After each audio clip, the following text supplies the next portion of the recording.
नमस्कार दोस्तों, के एग्ज़ाम फाइट में आपका स्वागत है। कैसे हैं आप सभी?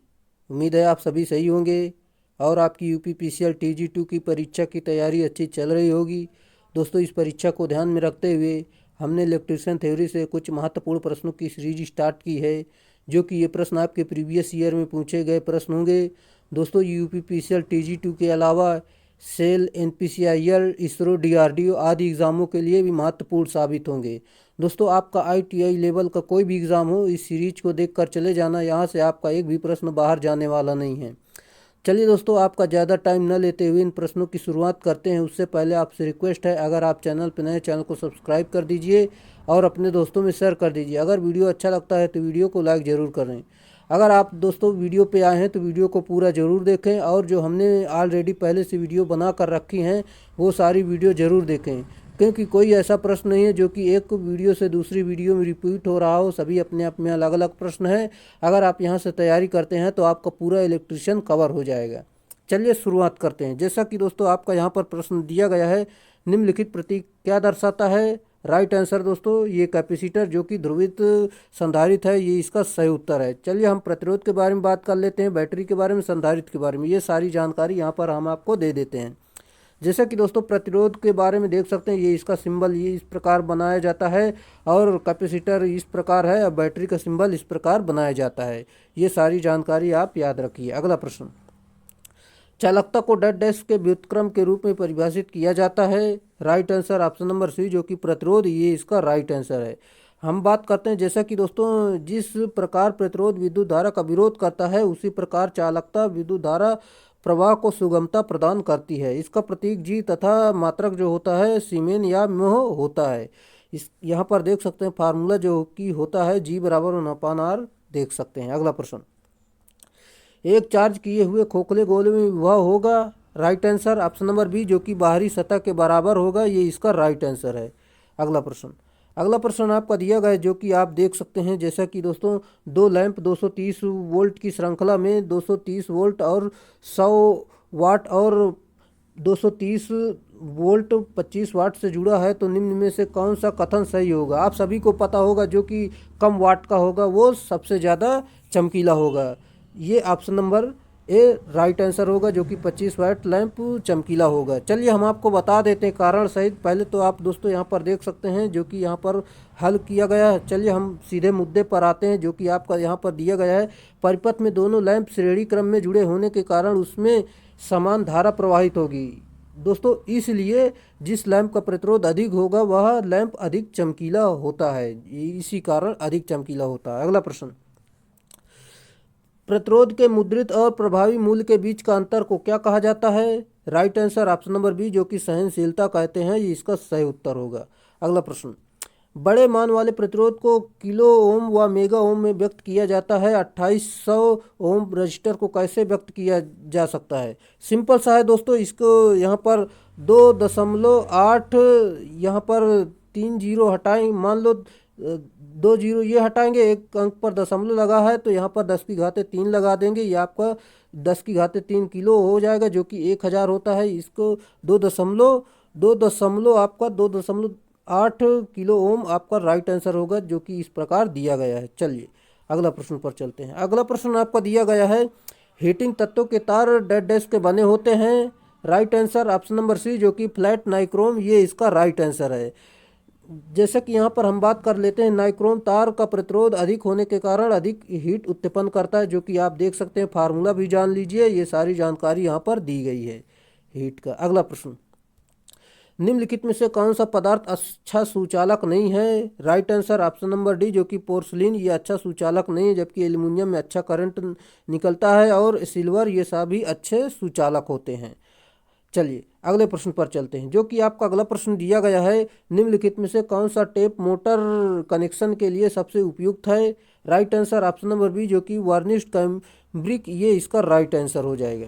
जैसे कि यहाँ पर हम कुछ जानकारी आपको दे देते हैं, जैसे कि वार्निश कैम्ब्रिक के बारे में। वार्निश कैम्ब्रिक जैसे कि यह संश्लेषित सूती कपड़ा होता है जिस पर वार्निश की कोटिंग की जाती है। इस प्रकार के विद्युत रोधन को एम्पायर टेप के नाम से भी जाना जाता है, और इसकी विद्युतशीलता जो है 2.5 से लेकर 3.8 तक होती है। परावैद्युत सामर्थ्य जो होता है 4 किलोवोल्ट अपान mm स्क्वायर होता है। चलिए mm होता है। अगला प्रश्न, एक विद्युत रोधी केबल में क्षरण धारा क्या होगी? Right answer option number B, जो कि क्रोड के साथ साथ अक्षता प्रवाहित होती है और उपयोगी धारा क्रोड से अक्षत तथा त्रिज्यता प्रवाहित होती है। ये इसका ऑप्शन नंबर बी सही उत्तर होगा। दोस्तों इसका टिक पहले से हम इसलिए लगा देते हैं ताकि आपको पीडीएफ दे दी जाए तो वहाँ पर इसका चिन्ह लगा हुआ मिले और आप एग्जाम के टाइम पर अच्छे से रिविजन फास्ट रिविजन कर सकें। चलिए अगला प्रश्न, अगला प्रश्न आपका दिया गया है जो कि आप देख सकते हैं, अपक्षयण प्रतिरोध को रोकने के लिए इस्पात में कौन सा तत्व मिश्रित किया जाता है? Right answer option number C, जो कि क्रोमियम, ये इसका राइट आंसर है। जैसा कि यहाँ पर हम बात करते हैं, क्रोमियम मिलाने से प्राप्त स्टील को ही स्टेनलेस स्टील कहा जाता है, जिसमें अपक्षयण नहीं होता है। इनका प्रयोग सर्जिकल औजार, घरेलू बर्तन आदि बनाने में इसका प्रयोग किया जाता है। अगला प्रश्न, अगला प्रश्न आपका दिया गया, यदि घरों में लगाए जाने वाले दो बल्ब 60 वाट एवं 100 वाट के हैं तथा उनका प्रतिरोध क्रमशः R1 व R2 है, तब क्या होगा? Right answer option number C, जो कि R1 ज़्यादा होगा R2 से। चलिए हम बात कर लेते हैं। जैसा कि दोस्तों अभी इसी प्रकार का हमने एक प्रश्न बताया था, जो कि दोस्तों यहाँ पर L1 L2 दिया गया है। यहाँ पर देख सकते हैं समीकरण फर्स्ट, समीकरण ये R बराबर वी स्क्वायर अपान पी होता है। पी का मान नीचे रखेंगे, जो कि आप देख सकते हैं समीकरण फर्स्ट और समीकरण सेकंड बन गए, जो कि दोस्तों यहाँ पर L दिया गया है। यहाँ पर L का मान रखेंगे, जो कि L प्रतिरोध है, जो कि आप जान सकते हैं। यहाँ पर इसका समीकरण फर्स्ट सेकंड हल करेंगे तो यहाँ पर आप देख सकते हैं R1 बराबर 5/3 R2, ये इसका आ गया। फिर दोस्तों यहाँ पर देख सकते हैं आपका इसमें इसलिए आपका बड़ा होगा R1, जो कि R1 बड़ा होगा R2 से। चलिए इस प्रकार यहाँ पर देख सकते हैं R1 बड़ा है R2 से। चलिए अगले प्रश्न पर चलते हैं। अगला प्रश्न आपका दिया गया, जो कि आप देख सकते हैं, निम्नलिखित कारणों में से किसी एक के कारण जोड़ों के ढीलेपन से बचने के लिए ब्रिटानिया जोड़ को सोल्ड करना अनिवार्य है, उस कारण को पहचानें। Right answer option number D, जो कि वातावरण में परिवर्तन और कंपन के कारण, ये इसका सही उत्तर होगा। चलिए यहाँ पर जैसे कि हम बात कर लेते हैं, वातावरण में परिवर्तन और कंपन के कारण ब्रिटानिया जोड़ को सोल्ड करना अनिवार्य होता है। इस प्रकार के जोड़ में तारों अथवा केबल के चालकों को एक दूसरे के समानांतर व सटाकर रखा जाता है, जो कि आप देख सकते हैं यहाँ पर सटाकर रखा गया है, और संपर्कित सिरों में 2 से 3 सेंटीमीटर समकोण पर मोड़ दिया जाता है। अब दोनों तारों पर एक तीसरा तार लपेटकर जोड़ तैयार किया जाता है, जो कि आप देख सकते हैं तीसरा तार, ये अलग से तार लपेटा जाता है। चलिए अगला प्रश्न, और दोस्तों यह जोड़ जो है मजबूत होता है और सिरोपरी लाइन का तनन दाब सह सकता है। अगला प्रश्न, अगला प्रश्न आपका ये दिया गया है, जो कि यदि 3 प्रतिरोध समांतर में लगे हैं तो कुल प्रतिरोध RT कितना होगा? यानी टोटल प्रतिरोध आपका कितना होगा? सिंपल सा फार्मूला होता है, जो कि दोस्तों आप देख सकते हैं समांतर के लिए यहाँ पर दिया गया है, जो कि यहाँ पर RT बराबर 1/1 plus R1 plus 1/R2 plus 1/3। यहाँ पर देख सकते हैं, यहाँ पर सिंपल सा होता है। पहले यहाँ पर लिखेंगे 1/RT, यहाँ पर पूरा मान रख के फिर इसे उलट देंगे तो आपका यहाँ पर ऑप्शन नंबर डी आ जाएगा, जो कि आपका सही उत्तर होगा। चलिए श्रेणी में सिंपल सा होता है, जो कि आपको सिंपल सा जोड़ लेना है, वही आपका मान आ जाएगा। अगला प्रश्न, यदि एम्पियर में धारा, ओम यानी रेजिस्टेंस में ओम प्रतिरोध तथा टी समय सेकंड में, यानी दोस्तों आपको हम फिर से एक बार बताते हैं, यदि एम्पियर में धारा और ओम में प्रतिरोध तथा समय सेकंड में है तो उत्पन्न ऊष्मा क्या होगी? सिंपल सा है, H बराबर I² RT, जो कि 4.18 कैलोरी द्वारा होती है। चलिए अगला प्रश्न, अगला प्रश्न आपका दिया गया है, जो कि आप देख सकते हैं, एक विद्युत परिपथ में प्रतिरोध 55 ओम है तथा विद्युत धारा 4 एम्पियर की है, तो वोल्टेज विभव क्या होगा? सिंपल सा है, जैसे कि दोस्तों V बराबर IR, ओम के नियमानुसार दोस्तों यहाँ पर मान रख देंगे तो आपको यहाँ पर उत्तर निकल कर आ जाएगा 220 वोल्ट सही उत्तर होगा। अगला प्रश्न, जब दो पिंडों को एक दूसरे के साथ रगड़ा जाता है तब क्या होता है? सही उत्तर ऑप्शन नंबर बी, जो कि वे एक समान तथा विपरीत आवेश अर्जित करते हैं, ये इसका राइट आंसर है। जैसा कि हम अगले प्रश्न पर चलते हैं, आपका अगला प्रश्न दिया गया है, वाट बटे घंटा इकाई होती है। सही उत्तर जैसा कि इसमें से कोई नहीं दी गई है। चलिए हम अब बात कर लेते हैं, जैसे कि वाट अपान घंटा किसी की इकाई नहीं होती है। विद्युत धारा की इकाई जो है एम्पियर होती है, इसकी एम्पियर होती है। एनर्जी ऊर्जा की होती है, जो कि दोस्तों कार्य की कार की जो होती है जूल होती है, रेजिस्टेंस की ओम होती है, वोल्टेज की विभव होती है, जो कि आप देख सकते हैं। चलिए ऊर्जा की जो है जूल होती है और विभव की इकाई जो है वोल्ट दी गई है। अगला प्रश्न आपका दिया गया, इलेक्ट्रोलाइट में उपस्थित अशुद्धियों के कारण सेल की प्लेट्स में आंतरिक शॉर्ट सर्किट पैदा हो सकता है, जो डेड डैश कहलाता है। सही उत्तर ऑप्शन नंबर सी स्थानीय क्रिया, ये इसका सही उत्तर होगा। चलिए जैसा कि यहाँ पर हम बात करते हैं, इलेक्ट्रोलाइट में उपस्थित अशुद्धियों के कारण सेल की प्लेट्स में आंतरिक शॉर्ट सर्किट पैदा हो सकता है, जो स्थानीय क्रिया कहलाता है। ऐसा विलयन जिसमें विद्युत प्रवाहित करने पर उसकी संरचना परिवर्तित हो जाए इलेक्ट्रोलाइट कहलाता है। अगला प्रश्न आपका दिया गया, इलेक्ट्रोलाइट की अवस्था को व्यक्त किया जाता है। सही उत्तर ऑप्शन नंबर ए, जो कि आपेक्षिक घनत्व के रूप में व्यक्त किया जाता है, ये इसका सही उत्तर होगा। जैसा कि यहाँ पर हम बात कर लेते हैं, जब किसी अकार्बनिक विलयन में से विद्युत धारा प्रवाहित की जाती है तो उसकी संरचना में परिवर्तन पैदा हो जाता है। यह प्रक्रिया अपेक्षिक घनत्व कहलाता है। अगला प्रश्न, प्राथमिक सेल में पैदा होने वाले स्थानीय क्रिया दोष को दूर किया जा सकता है। सही उत्तर ऑप्शन नंबर सी, जो कि जस्ता इलेक्ट्रोड पर पारे की परत चढ़ाकर, ये इसका सही उत्तर होगा। अगला प्रश्न दिया गया है, द्वितीयक सेल का मुख्य लाभ क्या है। सही उत्तर ऑप्शन नंबर बी, जो कि इसे पुनः आवेशित किया जा सकता है, यानी दोस्तों इसे दोबारा चार्ज कर सकते हैं।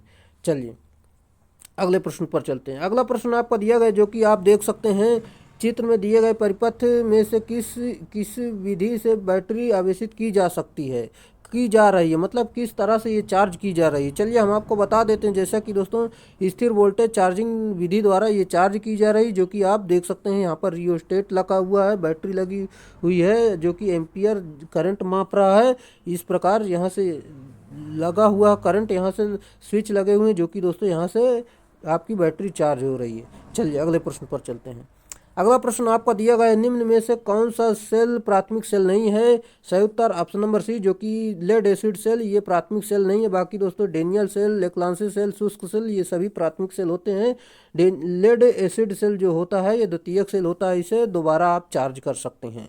अगला प्रश्न आपका दिया गया, चित्र में 1.5 वोल्ट 6 सेलों को श्रेणी क्रम में जोड़ा गया है और प्लस और माइनस टर्मिनल को आर पार जुड़ा वोल्टमीटर निम्न दर्शाएगा। क्या दर्शाएगा, चलिए आपको बता देते हैं। जैसा कि दोस्तों यहाँ पर सिंपल सा है, आप सभी को जोड़ लेंगे, जो कि आपका यहाँ पर उत्तर निकल कर आ जाएगा। 9 वोल्ट सही उत्तर होगा, जो कि दोस्तों समानांतर में जुड़ जाता है। चलिए अगला प्रश्न पर चलते हैं। जो कि आपका अगला प्रश्न दिया गया है, जो कि दोस्तों ये सीरीज में है, सीरीज में जुड़ जाता है, जो कि हम आपको बता दें, सीरीज में जुड़ जाता है, जो कि समानांतर में वही रहता है, जो कि आपका 1.5 वोल्ट ही रहेगा। ये दोस्तों 1.5 अगर समानांतर में जोड़ेंगे 1.5 ही वोल्ट रहेगा, जो कि सीरीज में है तो वोल्टेज आपका जुड़ जाता है। चलिए अगला प्रश्न आपका दिया गया है, विद्युत अपघटन के नियम किसके द्वारा दिए गए हैं। सही उत्तर ऑप्शन नंबर है, जो कि फैराडे, इसका सही उत्तर है। अगला प्रश्न, किसी एलसी परिपथ यानी एल प्रेरक तथा किसी कैपेसिटर में दोलन की आवृत्ति डैश डैश है। राइट आंसर ऑप्शन नंबर है, जो कि 1/2 ये इसका सही उत्तर होगा फार्मूला। चलिए अगले प्रश्न पर चलते हैं। अगला प्रश्न आपका दिया गया है, किसी 3 फेज आपूर्ति में फेज के बीच के फेज कोण डैश डैश है। सही उत्तर ऑप्शन नंबर है, जो कि 120 डिग्री, ये इसका सही उत्तर होगा, जो कि आप देख सकते हैं 2 फेज के अंतर्गत आपका 90 डिग्री होता है। चलिए अगला प्रश्न आपका दिया गया, जो कि दोस्तों किसी एसी सर्किट में पूर्ण प्रतिरोध डैश डैश कहा जाता है। सही उत्तर ऑप्शन नंबर डी, जो कि प्रतिबाधा कहा जाता है, ये इसका सही उत्तर होगा। चलिए इसका फार्मूला भी आप देख लीजिए, जो कि आपका दिया गया है।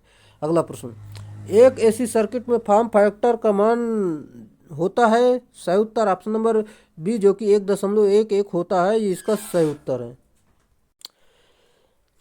एसी परिपथ में फॉर्म फैक्टर का मान 1.11 होता है। फॉर्म फैक्टर प्रत्यावर्ती विद्युत धारा अथवा वोल्टेज के प्रभावी मान एवं औसत मान के अनुपात को फॉर्म फैक्टर कहा जाता है, जो कि आप जान सकते हैं। अगला प्रश्न, किसी स्टार कनेक्शन में लाइन वोल्टेज डेड डैश के बराबर होता है। सही उत्तर ऑप्शन नंबर सी जो कि √3 गुना फेज वोल्टेज, ये इसका सही उत्तर होगा। अगला प्रश्न, भारत में बिजली की प्रचालन आवृत्ति डेड डैश है। सही उत्तर ऑप्शन नंबर डी जो कि 50 हर्ट्ज होती है, ये इसका सही उत्तर है। विदेशों में 60 हर्ट्ज होती है।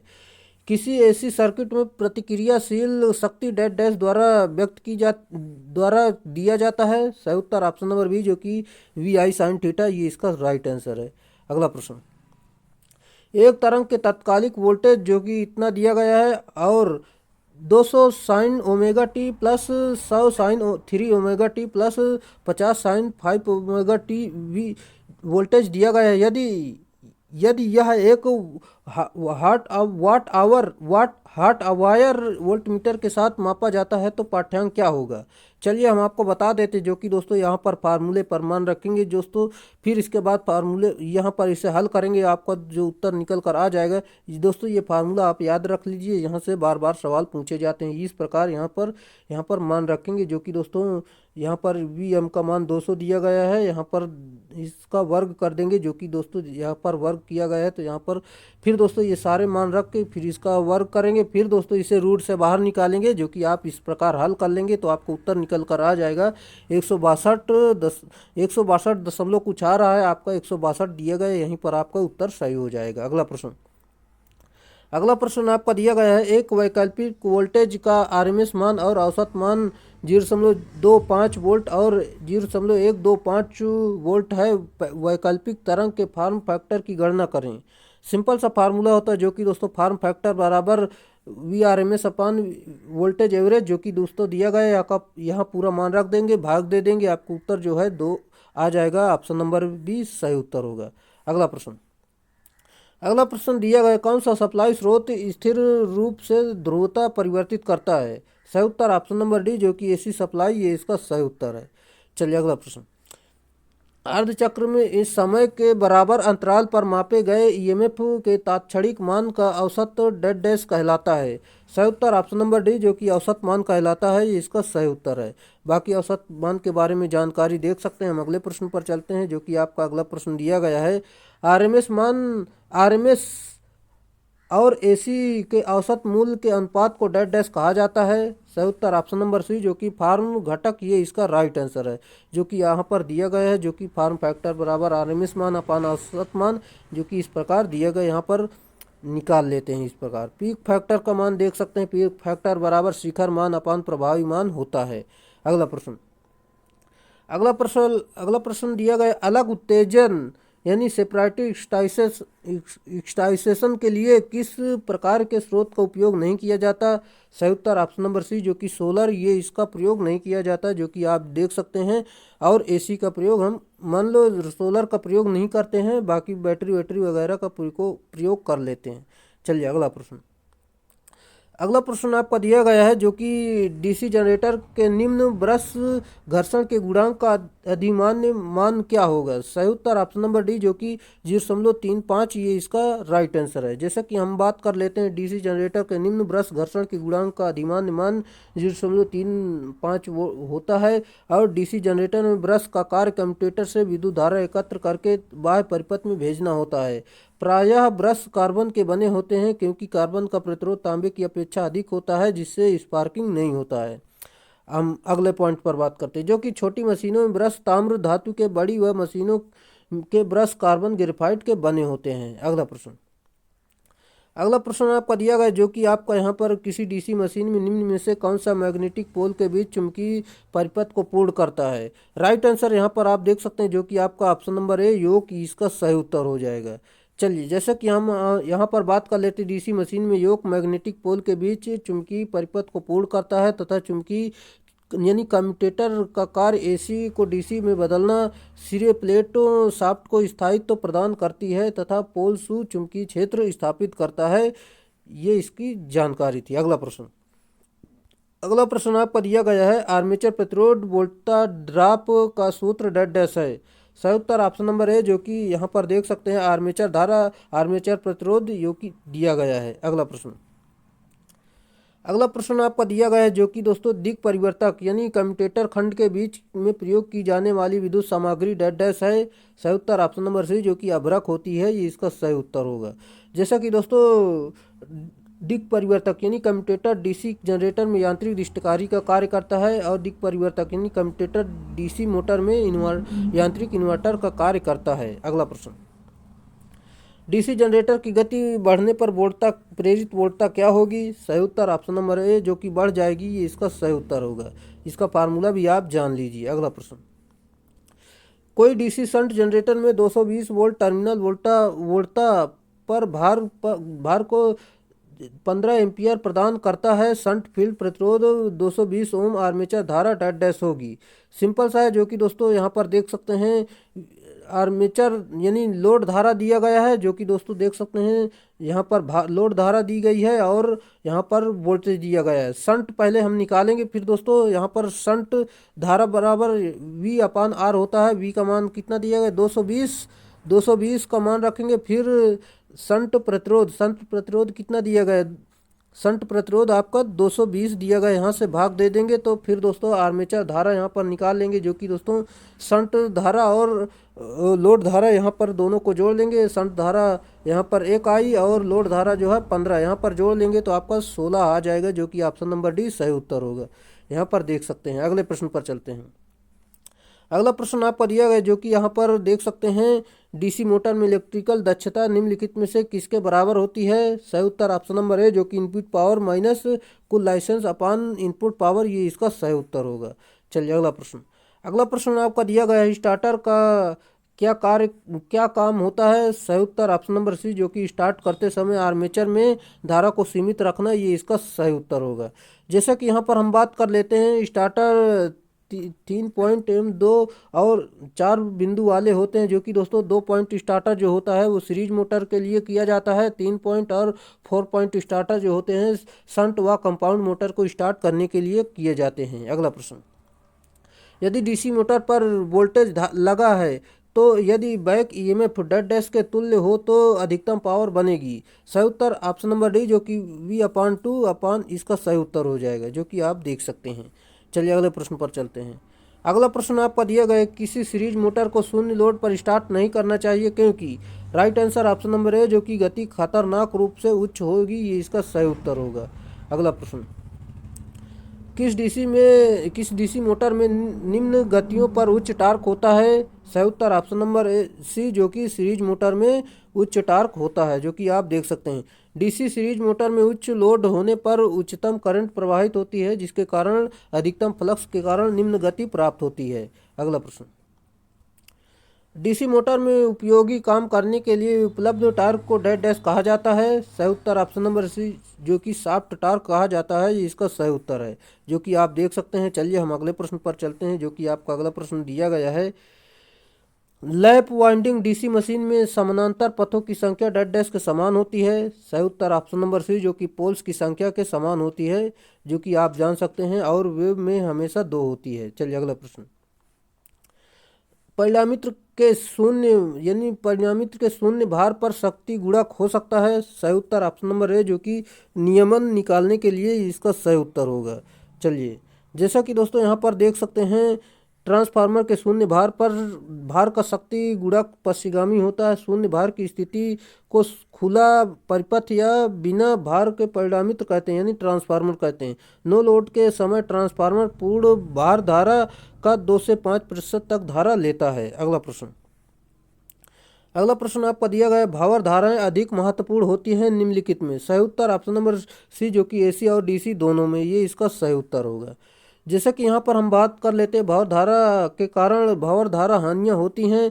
मशीन में यह हानि वोल्टेज के वर्ग के समानुपाती होती है। मशीन का एडी करंट हानि आवृत्ति के ऊपर निर्भर नहीं करता है। अगला प्रश्न,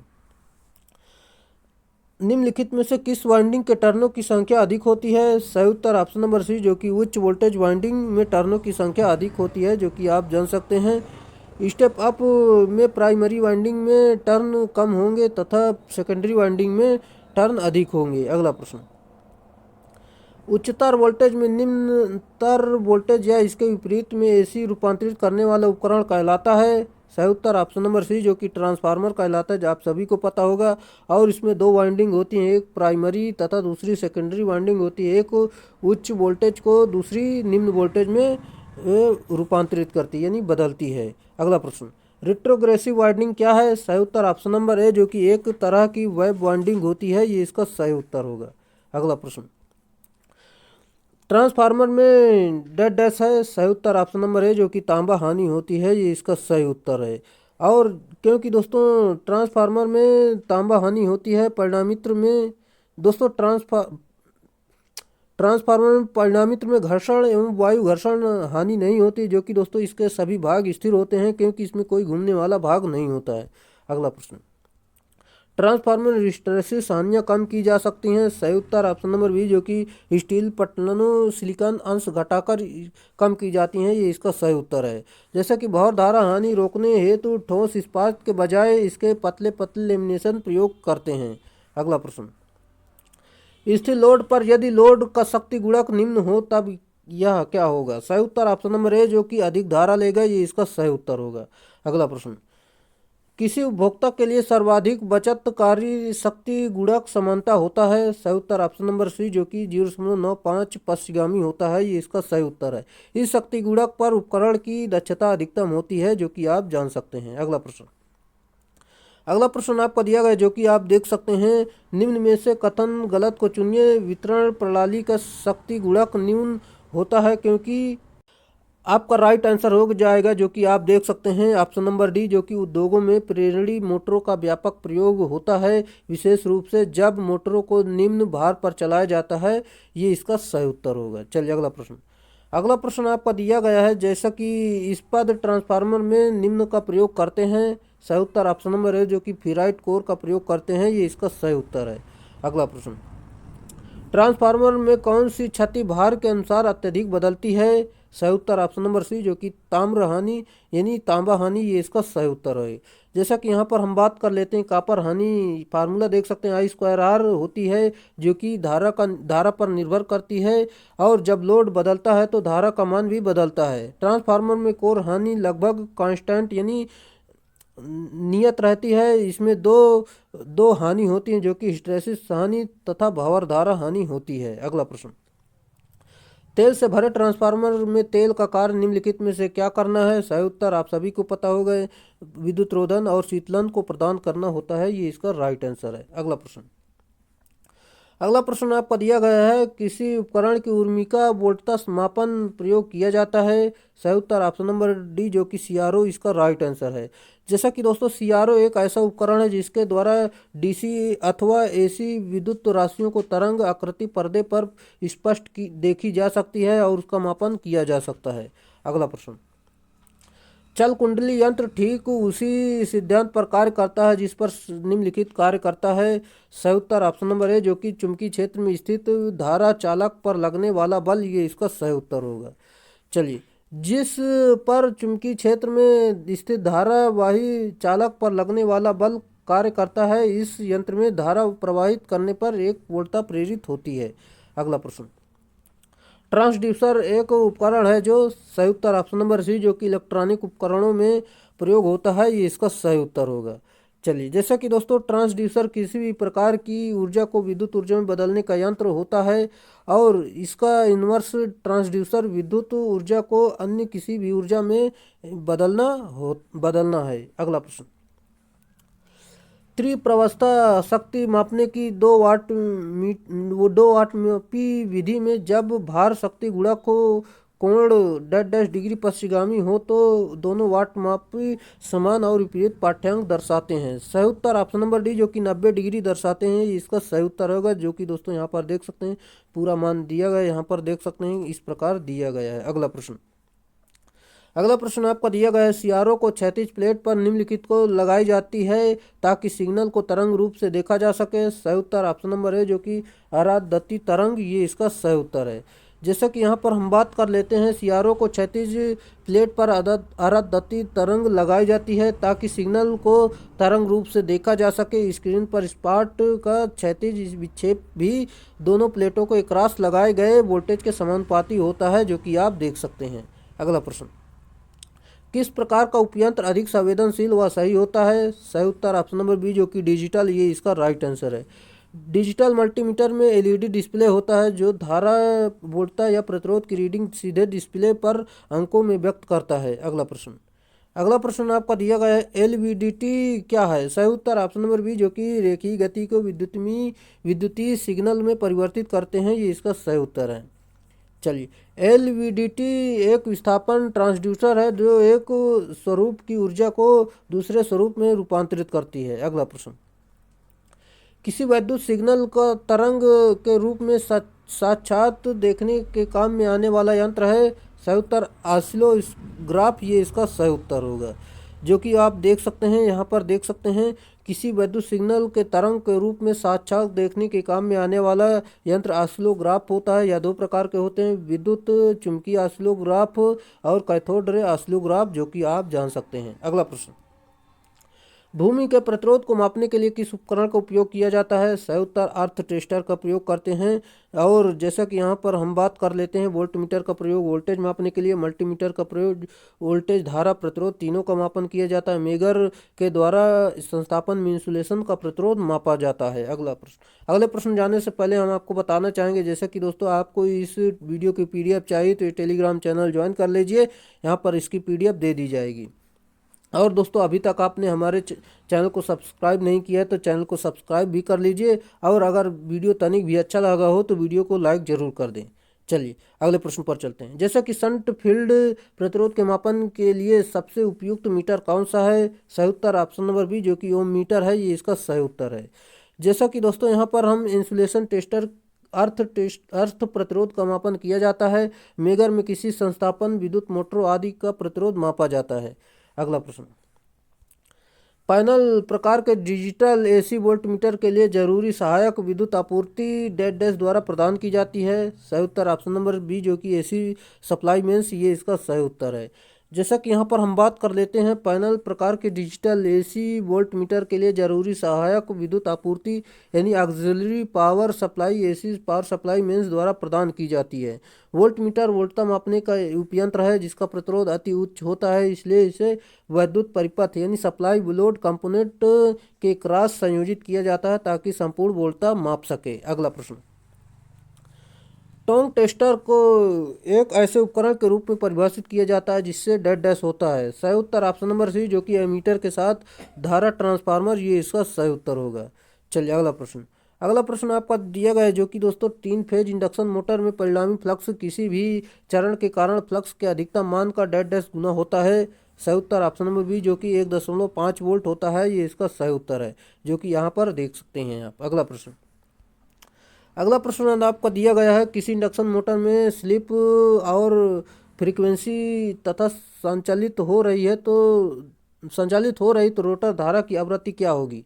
सिंपल सा है, स्लिप गुणित फ्रीक्वेंसी, ये इसका सही उत्तर होगा, जो कि आप देख सकते हैं प्रेरण में स्लिप, यहाँ पर स्लिप एस से दर्शाते हैं और फ्रीक्वेंसी एफ से, जो कि यहाँ पर स्लिप प्रतिशत बराबर फार्मूला देख सकते हैं NS - NR अपन NS गुणे 100, ये इसका स्लिप प्रतिशत का फार्मूला होता है। चलिए अगले प्रश्न पर चलते हैं। अगला प्रश्न आपका दिया गया है, यदि एक मोटर की स्लिप का मान 1 से कम हो तो वह डैश डैश पर परिचालित होती है। सही उत्तर ऑप्शन नंबर डी जो कि मोटरिंग मोड या जनरेटिंग मोड, ये इसका सही उत्तर है। चलिए अगला प्रश्न जैसा कि दिया गया है आपका, निम्न में से डैश डैश में स्लिप रिंग प्रेरण मोटर की उपयोगिता नहीं पाई जाती है। सही उत्तर ऑप्शन नंबर ए जो कि ड्रिल मशीन, ये इसका सही उत्तर है। जैसा कि यहाँ पर हम बात कर लेते हैं, ड्रिल मशीन में स्लिप रिंग प्रेरण मोटर की उपयोगिता नहीं पाई जाती है, तथा क्रेन, लिफ्ट, रोलिंग मिल आदि में स्लिप रिंग की प्रेरण मोटर की उपयोगिता पाई जाती है। अगला प्रश्न, प्रेरित विद्युत वाहक बल की दिशा सदैव ऐसी होती है कि वह ऐसी धारा स्थापित करने का प्रयास करता है जो उस गति अथवा चुंबकीय पुंज परिवर्तन विरोध करती है जिसके कारण विद्युत वाहक बल प्रेरित हुआ, यह नियम कहलाता है। सही उत्तर ऑप्शन नंबर बी जो कि लेंज का नियम कहलाता है, ये इसका सही उत्तर है। जैसा कि यहाँ पर हम बात कर लेते हैं लेंज के नियम के बारे में, प्रेरित विद्युत वाहक बल की दिशा सदैव ऐसी होती है कि वह ऐसी धारा स्थापित करने का प्रयास करता है जो उस गति अथवा चुंबकीय पुंज परिवर्तन का विरोध करती है, जिसके कारण विद्युत वाहक बल प्रेरित होता है। इस नियम को लेंज का नियम कहते हैं। फार्मूला देख सकते हैं, E बराबर -n/dt होता है। चलिए अगला प्रश्न, थ्री फेज इंडक्शन मोटर के स्टेटर में उत्पन्न हुआ चुंबकीय क्षेत्र डैश डैश गतिमान है। सही उत्तर ऑप्शन नंबर बी, जो कि तुल्यकालिक गति, ये इसका सही उत्तर है। चलिए दोस्तों, अगला प्रश्न जाने से पहले दोस्तों आपसे रिक्वेस्ट है, अगर आप मान लो वीडियो पे नए हैं तो वीडियो को लाइक कर दीजिए, अगर वीडियो अच्छा लगा हो तो लाइक कर दीजिए, और चैनल पे नए चैनल को सब्सक्राइब कर लीजिए। और दोस्तों वीडियो पे आएँ तो वीडियो को पूरा जरूर देखें, क्योंकि दोस्तों हमने सभी प्रश्नों को कलेक्ट किया है एक जगह पर और सभी आपके सामने दिया है। और दोस्तों अगर आपने पिछली वीडियो सारी नहीं देखी है तो वो वीडियो ज़रूर देख लें, क्योंकि कोई ऐसे प्रश्न नहीं है जो कि एक वीडियो से दूसरी वीडियो में रिपीट हो रहा हो। सब अपने आप में अलग अलग प्रश्न हैं। अगर दोस्तों यहाँ से तैयारी करते हैं तो आप पूरा इलेक्ट्रिशियन कवर कर पाएंगे। चलिए दोस्तों, और दोस्तों ये सीरीज हमारी अब समाप्ति की ओर है। 2 से 3 पार्ट और आएंगे, फिर दोस्तों ये कंप्लीट हो जाएगी। फिर दोस्तों आप यहाँ से पूरा संपूर्ण आपका सिलेबस कवर हो जाएगा। चलिए अगले प्रश्न पर चलते हैं। अगला प्रश्न आपका दिया गया, जो कि दोस्तों यहाँ पर देख सकते हैं, सरल स्क्वायरल केज प्रेरण मोटर का स्टार्टिंग बलाघूर क्या होता है। राइट आंसर जैसा कि ऑप्शन नंबर ए निम्न होता है, ये इसका सही उत्तर होगा। चलिए अगला प्रश्न आपका दिया गया है, जो कि दोस्तों यहाँ पर देख सकते हैं। यहाँ पर पहले हम देख लेते हैं, सिंपल स्क्वायरल केज मोटर का स्टार्टिंग टार्क लो होता है। इसका कारण यह है कि रोटर का प्रतिरोध स्थिर होता है तथा उसके प्रतिघात की अपेक्षा कम होता है। इस समय धारा की आवृत्ति जो है यानी सप्लाई फ्रीक्वेंसी के तुल्य होती है तथा रोटर की प्रारंभिक धारा रोटर के ईएमएफ में काफ़ी बड़े कोण से पश्चिगामी होती है। पावर फैक्टर लगभग 0.2 तथा starting torque full load torque से 1.5 गुना होता है तथा धारा 5 से 7 गुना होती है। अगला प्रश्न आपका दिया गया, थ्री फेज प्रेरण मोटर के प्रचालन का सिद्धांत बहुत कुछ निम्नलिखित के समान है। सही उत्तर आपका इसमें राइट आंसर हो जाएगा, जो कि आप देख सकते हैं ऑप्शन नंबर सी, लघु पथित सेकेंडरी वाला ट्रांसफार्मर, ये इसका राइट आंसर है।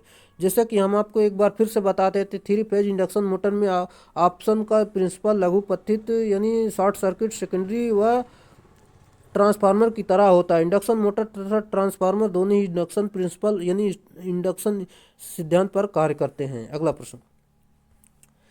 प्रश्न आपका दिया गया, जो कि दोस्तों यहाँ पर प्रेरण मोटर निम्नलिखित पर कार्य करती है। आप सभी को पता होगा, यहाँ पर ऑप्शन नंबर या प्रेरण मोटर जो है दोस्तों आपका केवल एसी पर कार्य करती है, जो कि आप जान सकते हैं। यहाँ पर हम बात कर लेते हैं, इंडक्शन मोटर केवल एसी पर कार्य करती है और ट्रांसफार्मर के समान होता है, क्योंकि इंडक्शन मोटर में रोटेटिंग मैग्नेटिक फील्ड की आवश्यकता होती है, जिसके लिए वेरिएबल फ्लक्स की आवश्यकता होती है, जबकि डीसी में कांस्टेंट फ्लक्स होता है। अगला प्रश्न यानी नियत होता है। अगला प्रश्न आपका दिया गया है, जो कि आप यहाँ पर देख सकते हैं। यहाँ पर थ्री फेज स्क्वायरल केज प्रेरण मोटर के संबंध में निम्नलिखित में से कौन सा कथन गलत है।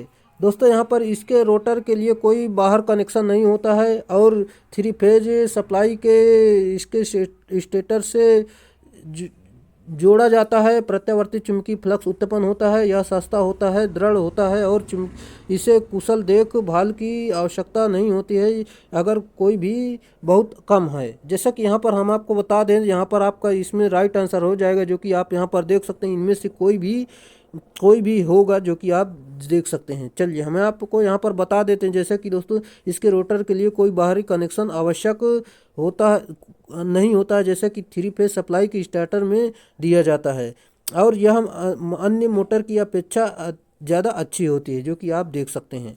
चलिए दोस्तों, ये थे हमारे काफ़ी अच्छे प्रश्न की श्रृंखला थी, जो कि कंप्लीट हुई और आपको भी पढ़ने में मज़ा आया होगा। दोस्तों अगर आप यहाँ से पढ़ते हैं तो आपका पूरा इलेक्ट्रिशियन कवर हो जाएगा। चलिए आज के लिए इतना ही रखेंगे, फिर मिलेंगे नेक्स्ट वीडियो में, तब तक के लिए बाय।